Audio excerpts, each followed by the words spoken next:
Yeah, so we've been using Razor tracking, the actual trackers in the trucks linked up to operation centers, my John Deere's operation center, and been using it for a year and been very satisfied with it.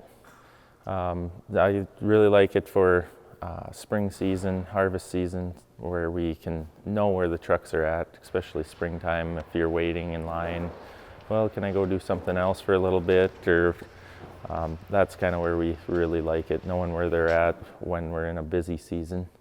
So today we're going to be putting the cameras in an '01 Peterbilt. That's kind of the one that's on the road all the time. And then we got two other trucks. We're at Larson Farms, YouTuber. Did 2 Elite dash cameras installed already. Finishing up this last one. 2 of them had GPS trackers, getting them switched out to the Elites just for that dash cam safety aspect of it. Proof is in the video, whether it's a traffic camera or a dash camera or whatever.